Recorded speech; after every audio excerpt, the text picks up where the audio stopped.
बिस्मिल्लाहिर्रहमानिर्रहीम। दोस्तों, ये शायरी मैं खुद से बना रहा हूँ। अगर कोई गलती हो तो प्लीज़ मुझे कमेंट्स करके बता दें और मेरी वीडियो को प्लीज़ लाइक, शेयर और सब्सक्राइब करें। मेरी वीडियो का मकसद सलाफज़दगान के लिए है। सोना मेरा देश ते असां हां पाकिस्तानी, या खुदाया देश मेरा होया पानी पानी। या परवरदिगार करम कर अपना नुकसान होया बड़ा माली जानी। मैशत मेरे वतन दी पहले ही जावे विच खसारे, सानू मुसीबत ज़दा नू कौन किनारे लावे। देश मेरे ते मुसीबतां तां पहले भी बहुत आईयां, पर ऐ मुसीबत भी कौन भुलावे। सोना मेरा देश ते असां हां पाकिस्तानी, या खुदाया मेरा देश होया पानी पानी। भैन भरा साडे यारो रुल फुल गए ने, कौन किसे दी हुण किसे दी जरूरत रोटी किसे दी पानी। दिता लियाई कम आना यारो जरा गौर करो ते सही। कई मर गए विच आफतां कई मर गए विच जवानी।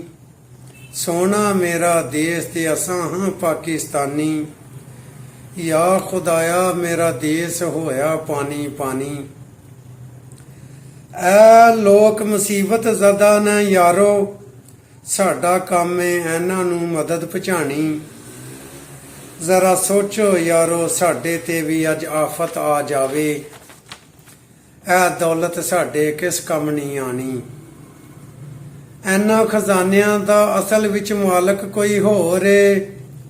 कम आओ किसे दे बड़ा सवाब है जिंदगी किसे दी बचानी। चलो एक कौम बनीए रल मिल करिए मदद अपने भैन भरावां दी। मेरे वतन नू जरूरत है इन्हां दियां दुआवां दी। सोना मेरा देश ते असां हां पाकिस्तानी, या खुदाया देश मेरा होया पानी पानी। हकीकत ए यारो मेरा वतन मंगदा ए माल दी कुर्बानी। पल्ले साडे कुछ भी नहीं यारो, सोचो एक एक दिन विच रब दी किन्नी वारी करने आ ना फरमानी। सोना मेरा देश ते असां हां पाकिस्तानी, या खुदाया देश मेरा होया पानी पानी। करो मदद हर मुसीबत ज़दा दी, या खुदाया इस कौम दी दुनिया आखर विच लिखी जावे कहानी। उंज ते असीं माड़े हां पर ऐना ही कमालां नाल अकमल लिखांगे दुश्मन दी धाक बिठानी।